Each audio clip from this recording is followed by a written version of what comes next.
The Ministry of Defense are all morons. How could they possibly allow this to happen? Now, Russian civilians are at risk. Russian people are at risk. They're all morons. The people have a right to ask questions. I want to talk about the drone strikes on Moscow. This isn't the first time a drone has hit somewhere near Moscow. Last time it was famously a drone, a quadcopter drone from the looks of it, slammed into the side of the Kremlin and exploded next to a flag. And the Russians claimed that that was an assassination attempt on Putin and that the Ukrainians did it. While we still don't know for sure the Ukrainians did it, we really don't. We don't have any hard evidence to go off of. They are one of the most likely culprits for that attack, or maybe some Russian partisan group. Some people talk about it being a Russian false flag, but I don't think the evidence bears out for that. Even if ISW, the Institute for the Study of War, says that the most likely outcome, that was most likely what it was. I disagree with their report. I don't think they make a strong enough argument. Either way, this isn't the first time that there's been a drone attack on Moscow. This time it was 8 drones, all of which, according to the Russians, were shot down. We don't know that for sure, though. Here's some footage of some of the intercepts that the Russians were trying to do in order to stop these 8 drones. You can see a Russian military vehicle getting ready to fire upon one of the drones that's coming into the city. And there it goes.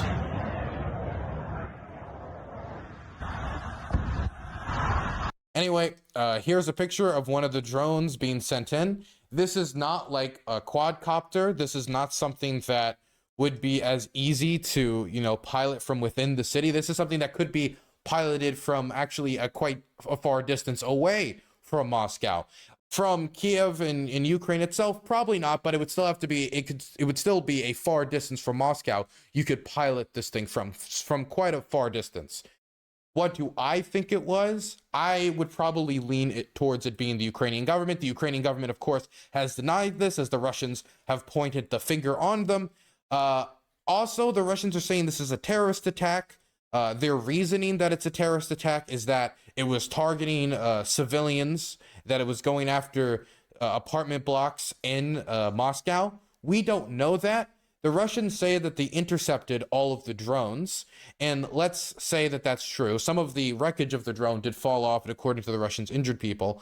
But if that is the case, how do they know that it was targeting civilians if it didn't make an impact with any of its targets? Anyway, I'm not saying that it's impossible. I'm just saying that there hasn't been a strong enough argument made for it.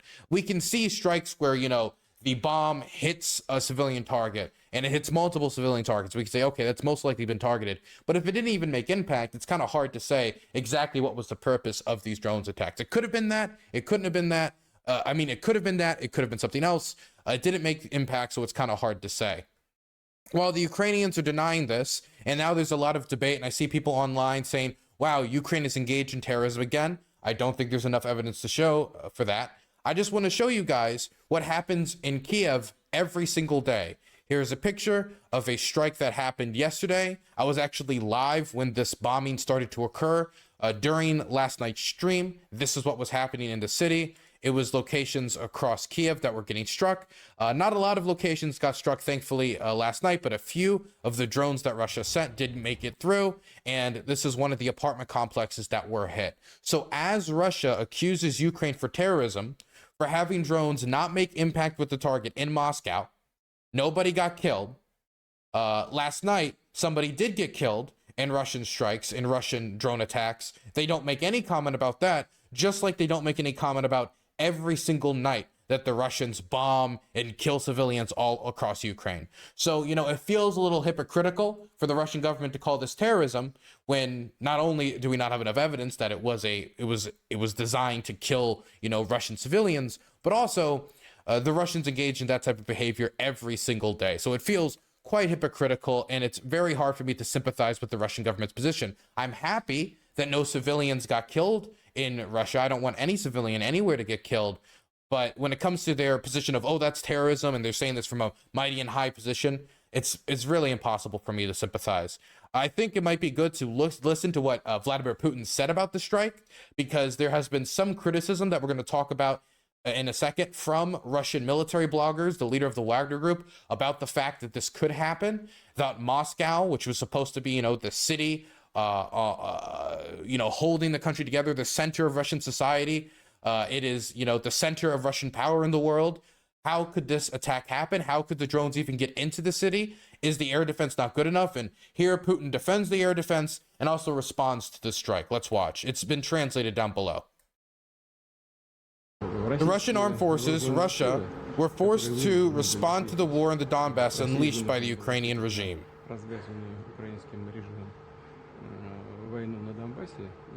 We were all forced to respond by starting a special military operation.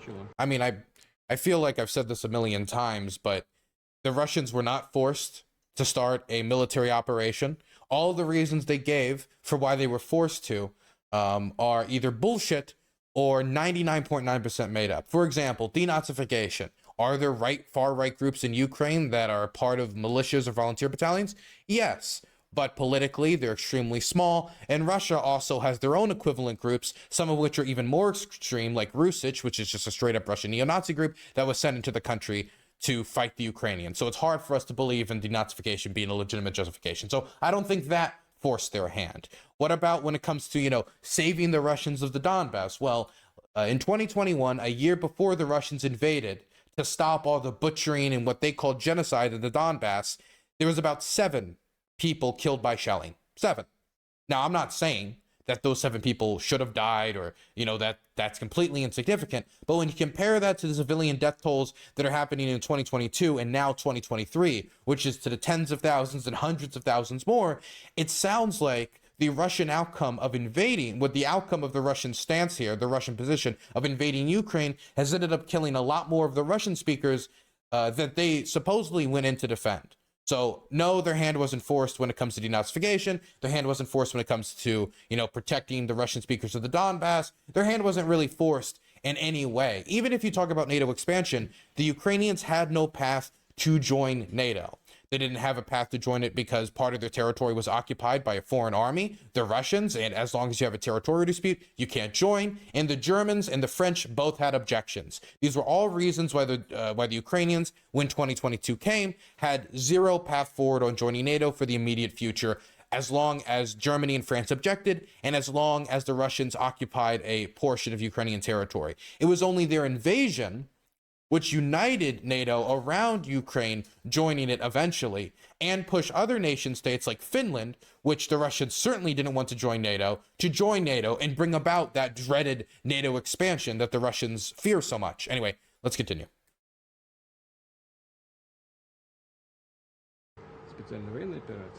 We deal strikes on the territory of Ukraine.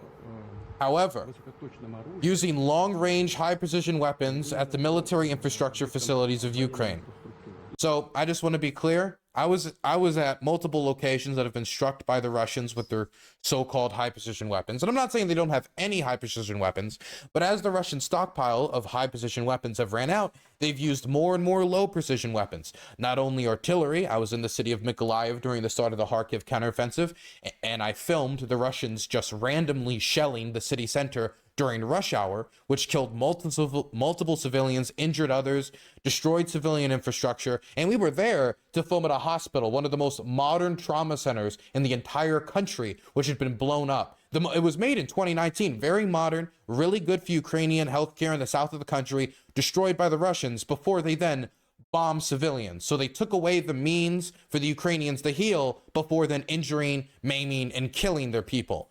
There have been many other instances where Russian carelessness when it comes to these strikes have happened. I've filmed at the sites where Russia launched its S-300 missiles, which are supposed to be used for air defense, but the Russian have basically, just tweaked them a little bit to be lobbed at Ukrainian cities. They're notoriously imprecise, and they have killed a lot of Ukrainian civilians. As they go through the city's air defense, they'll usually end up not hitting a military target and almost certainly a civilian high-rise or some shop, some hospital. The one location I visited when I was in Zaporozhye was a civilian home which killed a father and daughter and terribly injured the mother, destroying that poor family. The girl, I believe, was like 13, 14 years old, very young girl. Ammunition stockpiles or fuel storage used to conduct hostilities.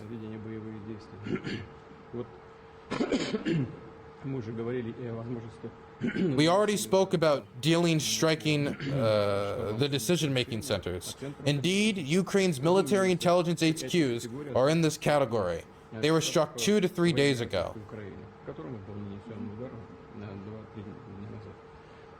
In response, the Kiev regime chose another path, a path of intimidating Russia.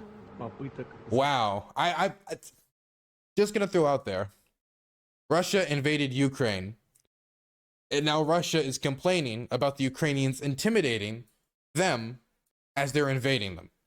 Just, you know, feels like a pretty lukewarm complaint.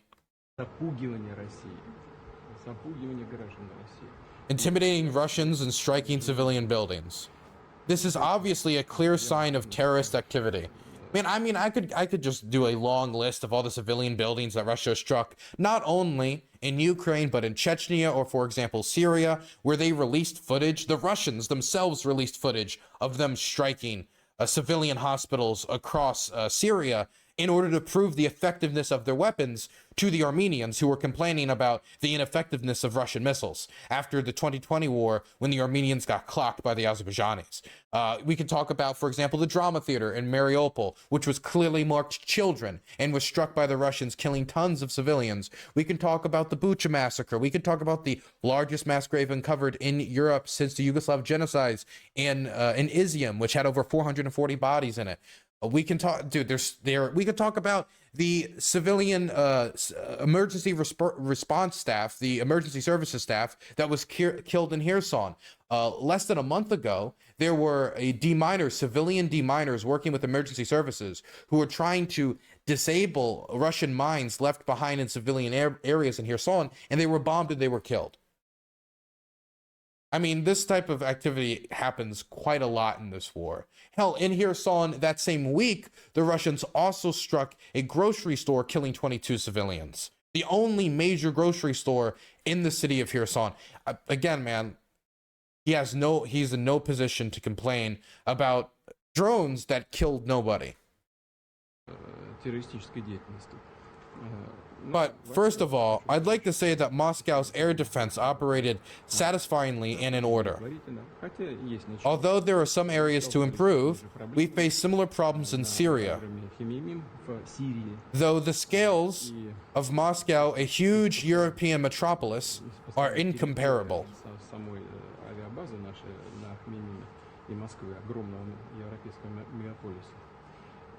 I don't know if, well, Russia is just so big, so it's kind of impossible to defend the air, is going to work very well. I don't know if that defense is going to play well in the Russian mill blogger space.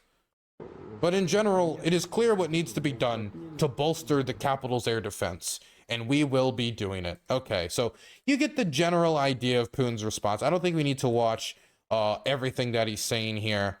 Every terrible like thing Ukraine has been involved in, but you get the general tenor of Putin's response. We shot them all down.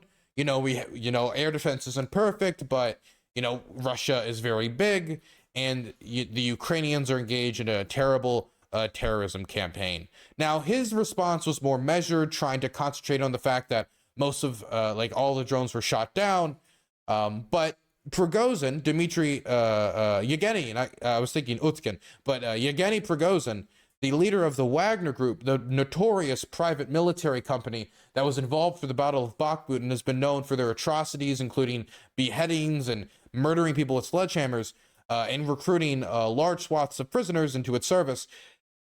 Their leader released a statement about the Moscow drone attack, and he was a little bit less reserved than Vladimir Putin. I feel a little bad speaking over this to give you guys the subtitles of what he's saying, but you know what? I actually I do feel too bad. I think his rant is good, and so if you're just listening to the audio of this and you cannot hear what he's saying, I think the audio of just how angry he is will be enough to entertain you. And for those of you who are watching, you can actually read the subtitles. So let's just play this. Твари вонючие! Вы что творите? Вы, скоты, отрывайте свои сраки из кабинетов, в которых вас посадили защищать эту страну. Вы являетесь Министерством обороны. Вы не сделали ни хера для того, чтобы наступать. Какого хуя вы допускаете прилета этих беспилотников в Москву? Quick pause. Quick pause.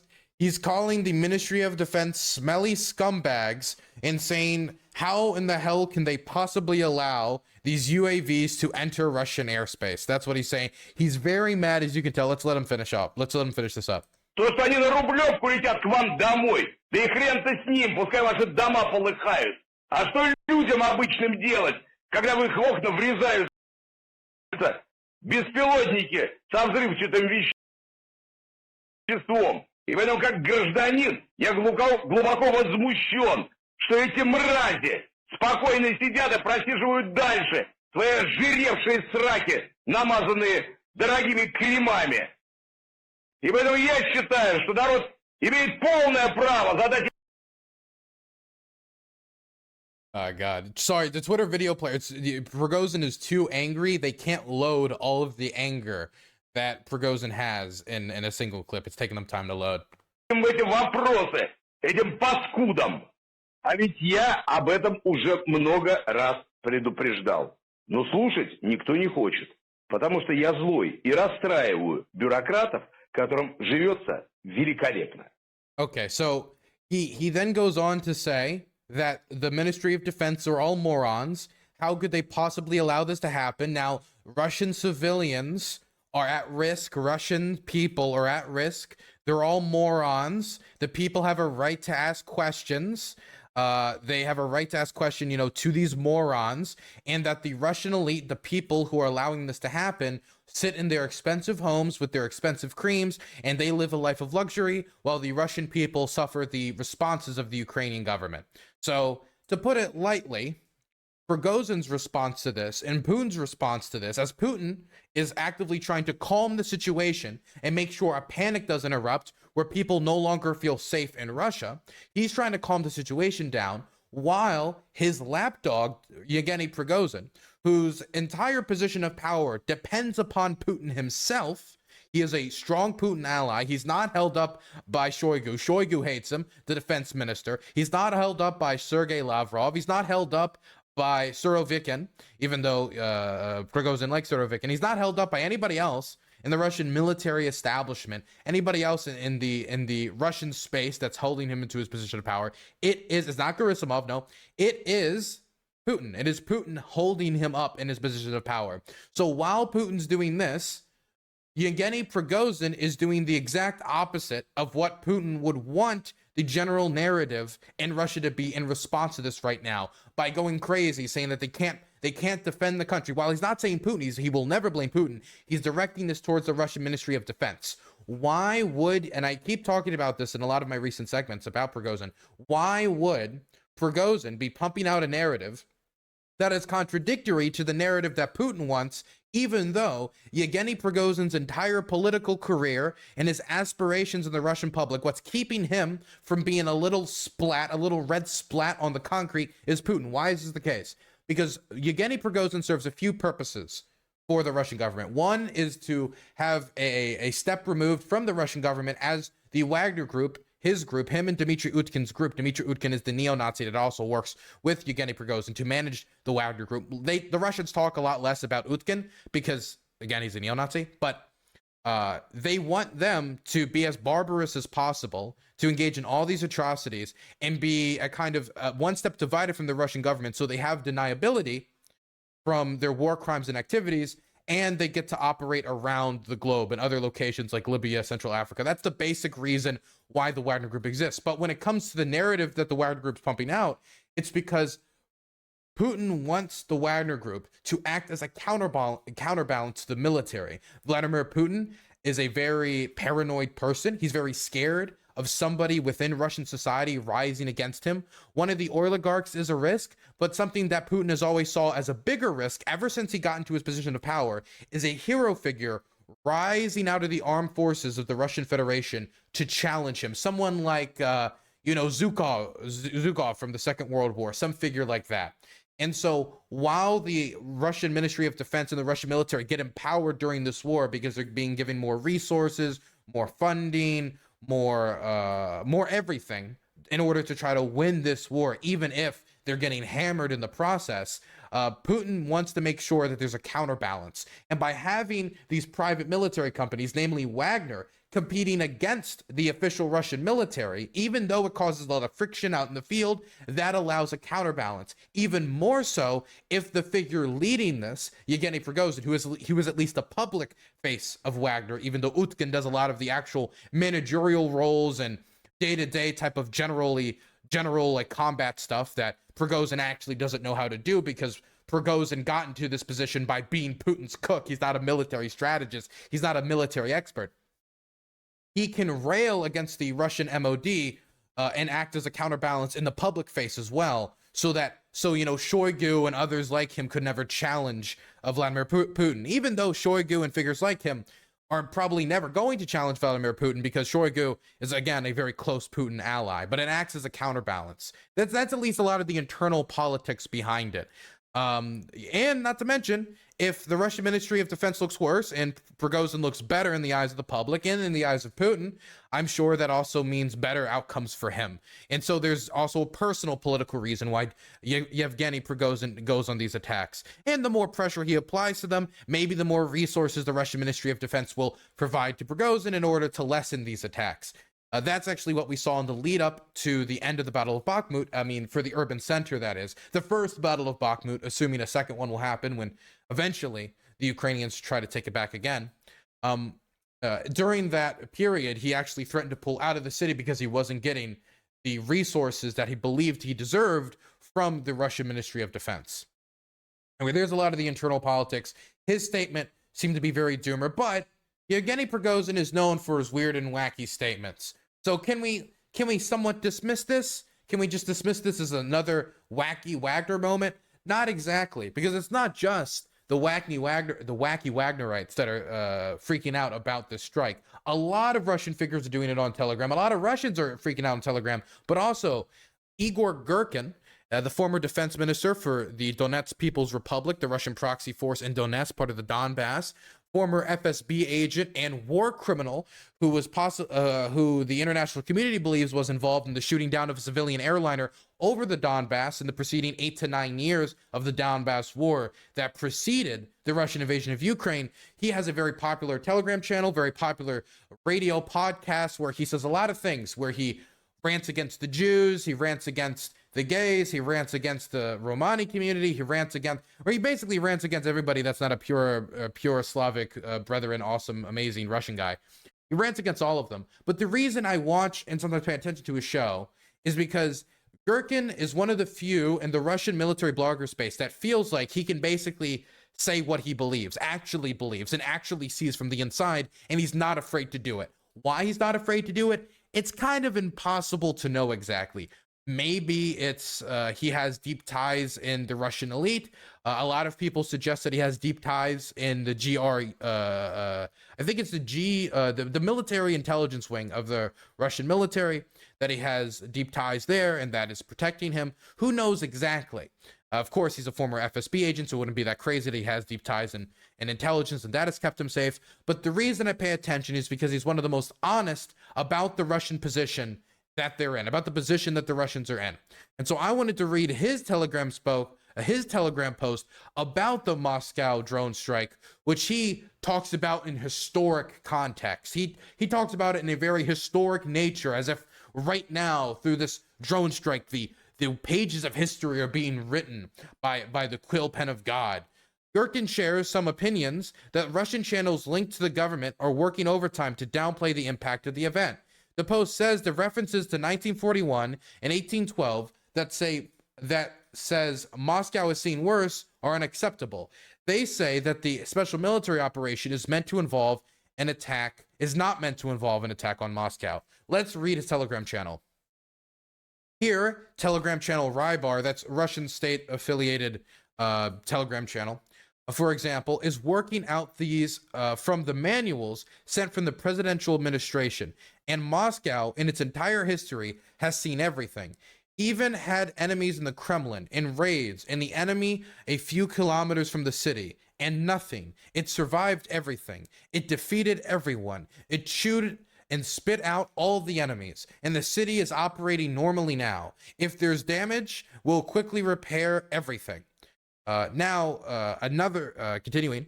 But in July 1941, for example, no one was convincing Muscovites that everything was going according to plan, and even more so when the Germans ended up in the suburbs of Moscow. On the contrary, Soviet propaganda said that there is nowhere to retreat. Moscow is behind us. No one said, it's okay. The Poles in the Kremlin were in the times, and the Poles in the Kremlin were in the times of troubles, and Napoleon was in 1812, and Moscow was all burned down. Nothing we haven't seen before. The power of the psychological impact of the Ukrainian raids on Moscow is not in the amount of destruction, but precisely in the fact that the country's leadership promised not a war, but an SMO. SMO, Special Military Operation, as it seems to me, and I believe to many others, does not involve striking against strategic aviation bases in Engels or Moscow Air Force bases, where since Soviet times, it had been the best air defense and missile defense system in all of Russia. And even now, the leadership continues to talk about some of their mysterious plans, according to which the SMO is going. And it turns out that the words of the leadership and their silence do not correspond with reality in any way.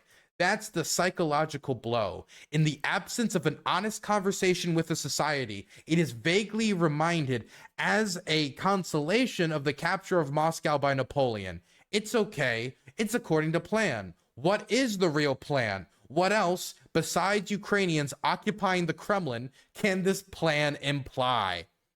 From a former FSB agent, from the former defense minister for the Russians in Donetsk, as a Russian, he was one of the people heavily involved in the annexation of Crimea, very, very pro-war, pro-invasion figure, tearing the Kremlin a new one, saying that they cannot defend the state on a basic level, and the Ukrainians, without taking really any real steps into Russia, unless you want to include the raid into Belgorod, is putting the Russians more on their ass than any other force since World War II when it comes to its home-based territory and bombing locations and getting through their air defense. Honestly, it's not that surprising that Gherkin, seeing this from his perspective, if you're looking from the perspective of Igor Gherkin, I know it's hard to imagine speaking out and criticizing the Russian government living in Russia right now. I know it's hard to imagine, but when you are in the position of Igor Gherkin, you're a hardcore Russian nationalist. You are hardcore in favor of the idea of Novorossiya, Greater Russia, that Russia has an inherent right to Crimea, Donetsk, Luhansk, Kherson, Zaporozhye, all this territory, and even more. Estonia, Latvia, Lithuania, all these locations. It's not that surprising that if he truly believes in that, and if you truly want to see Russia win, once it fucks up enough, he's going to come out and say stuff like this. I mean, you should have seen the Igor Gherkin stuff from the early days. Igor Gherkin, during the early days of the war, he was straight up like, wow, the Russians were marching on Kiev. We're marching this way, marching that way. I mean, we don't really see any support structures. Everything, it kind of looks kind of weird. It's a lot of strange situations. I don't know why we aren't taking these cities, but there's no way the Russians didn't prepare. There's no way we aren't prepared to take over Ukraine. There's no way that this isn't going to actually like go through. And then a month into it, once the realization came that the Russians weren't prepared, Igor Gherkin has been posting like an emo teenage girl on Telegram and on his YouTube channel. He has a YouTube. Does he have a YouTube channel? I don't know if Igor Gherkin has a YouTube channel, but on his podcast, he's been posting like a 14-year-old emo teenage girl ever since. Just doomer posting, constant doomer posting. Maybe the reason why Igor Gherkin hasn't been taken out by the Russian Ministry of Defense or anybody else is because, like, it's just too sad.